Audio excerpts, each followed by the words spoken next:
majlis yang dipenuhi dengan rahmat daripada Allah Subhanahu wa taala.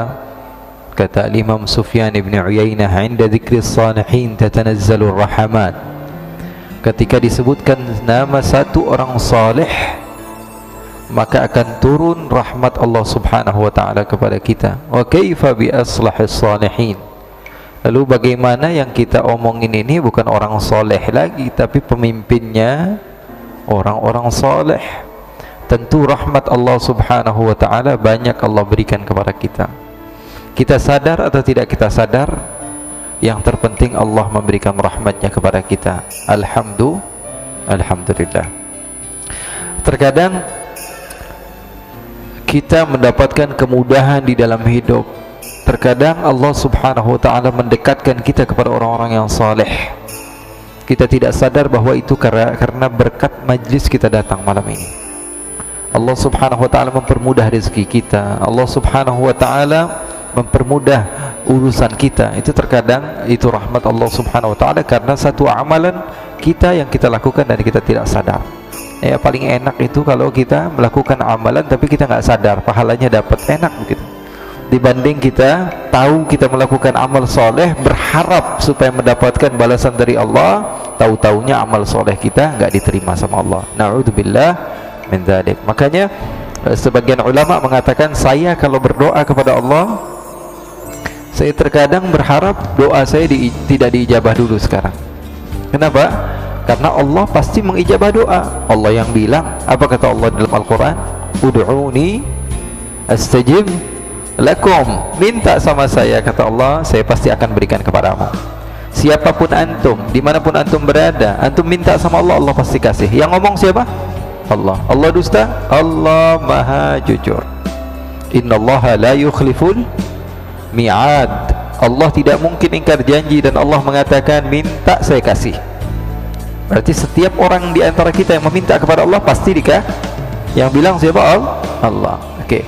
Semua kita sepakat bahwa setiap orang yang meminta pasti dikasih. Saya sekarang, ya Allah, ya Rabbal Alamin, berikanlah saya ya Allah uang, jangan banyak-banyak ya Allah, 3 miliar aja malam ini ya Allah. Saya doa begitu sama Allah, minta sama Allah dengan jujur, Allah pasti kasih. Enggak sekarang, besok. Enggak besok, lusa. Enggak lusa, nanti di kuburan. Di saat semua orang kesusahan, kita dapat harga yang kita minta waktu itu di dunia, Allah berikan kenikmatan di kubur kita.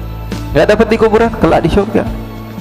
Minta sama Allah supaya diberikan kemudahan bisa ziarah ke Makkah dan Madinah.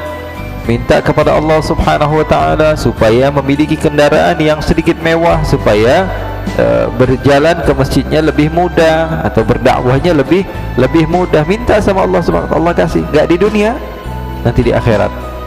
Di jembatan Sirat semuanya jalan kaki, kita naik mobil mewah. Ya, kenapa? Karena kita minta sama Allah, Allah pasti kasih.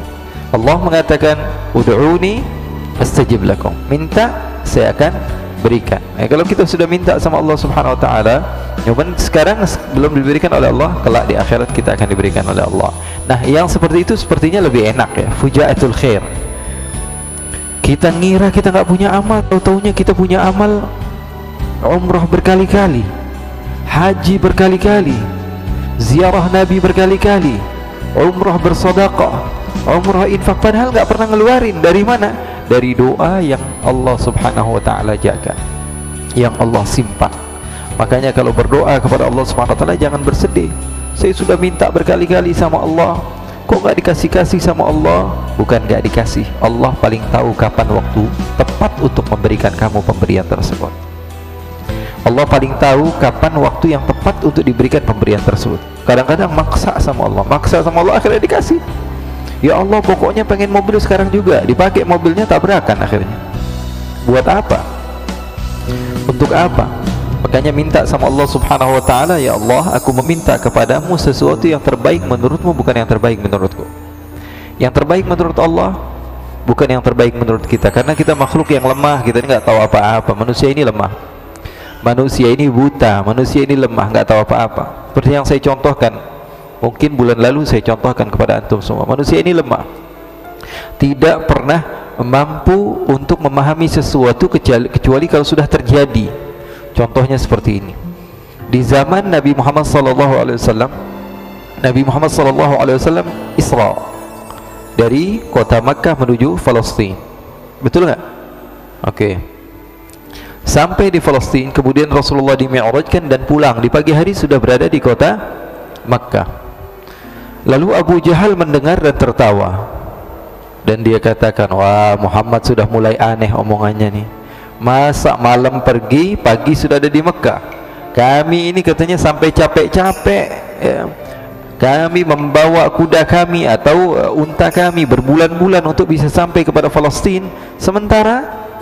Sementara Muhammad mengatakan bahwa dia sudah sampai ke kota Palestina, dan di malam hari itu juga dia sudah kembali di kota Makkah, atau pagi hari dia sudah kembali di kota Makkah.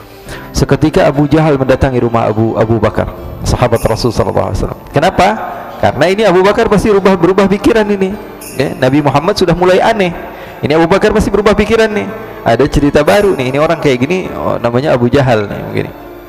Ya, nggak boleh ngelihat orang temenan dekat ada keburukan dikit pasti dia langsung kasih tahu, temen ente tuh dia begini begitu. Biar apa? Namimah, namam, supaya ya memecah belah antara hubungan dua orang. Itu Abu Jahal tuh yang kayak gitu. Abu Jahal CS ya, nggak bisa ngelihat orang dekat dia hasud. Gimana caranya supaya dipisahkan? Wah, nggak boleh temannya yang satu ada keburukan pasti dikasih tahu ke teman yang satunya. Supaya apa? Supaya pecah belah. Makanya Imam Syafi'i radhiyallahu ta'ala, ketika ada temannya yang datang mengatakan kepada Imam Syafi'i, Imam Syafi'i, kenapa, kata Imam Syafi'i, si Fulan bin Fulan bilang kalau antum itu begini begitu, dijelekin antum, dibilang begini. Apa kata Imam Syafi'i? Kamu ini yang membawa berita ini, kalau kamu bohong berarti kamu pendusta ya, membawa satu berita yang tidak benar, membawa fitnah. Kalau kamu benar dengan ucapan kamu berarti kamu ini pengadu domba. Dan di dalam dua keadaan kamu gak ada yang benar. Ente mau jujur, ente mau dusta, nyampein omongan orang ke saya, itu tetap kamu salah. Di dalam dua keadaan kamu salah.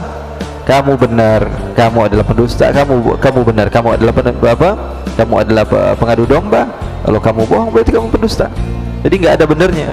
Tapi ini Bib, saya mau jujur sama dia Bib, biar dia tahu bahwa sungguhnya dia diomongin orang. Nggak ada bagus-bagusnya itu ya, supaya saya ini nyampein sesuatu yang benar. Orang tuh ngejelekin si fulan, nggak boleh begitu. Dalam agama Islam nggak boleh.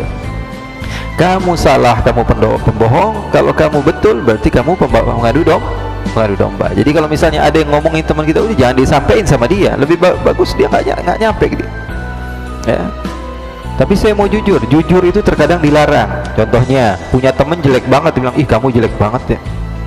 Saya mah jujur doang, bukan mau dia bilang saya jujur, saya diperintahkan Al-Quran untuk jujur. Saya mau bilang sama kamu tuh jelek banget rupanya, itu dosa hukumnya ya. Tapi jujur, walaupun jujur itu jujur yang membawa membawa kepada mudarat. Jadi Imam Syafi'i ketika didatangi seseorang membicarakan kejelekan, kemudian dia katakan, kamu kalau betul dia ngomongin saya berarti kamu adalah kamu adalah pengadu domba ya. Jadi nggak boleh kita menyampaikan sesuatu yang tidak benar. Kalau misalnya kita diomongin orang itu bersyukur, harusnya kita mendapatkan pahala, kita nggak perlu capek.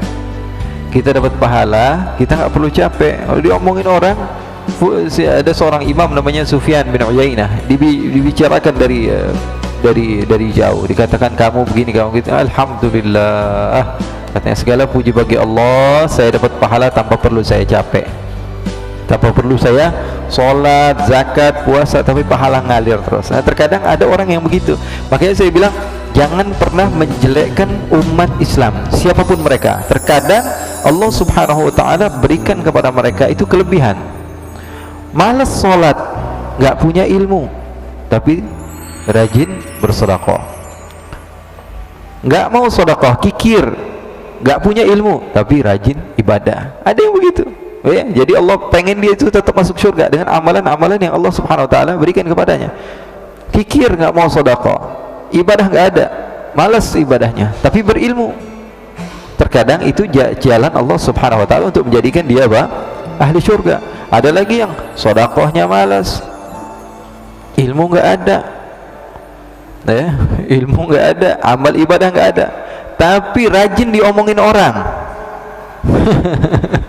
Ya, setiap hari kerjanya diomongin orang terus, dia nggak berhenti diomongin orang, ya.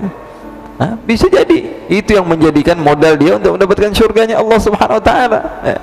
Di sini saya nggak bisa, di sini saya nggak bisa, di sini saya nggak bisa, di sini, oh berarti ini cara saya supaya mendapatkan surganya Allah. Kalau dia sabar, Allah berikan surganya Allah. Makanya jangan pernah nganggep, wah ini muslim, ini malas ibadah, wah ini pasti punya kelebihan.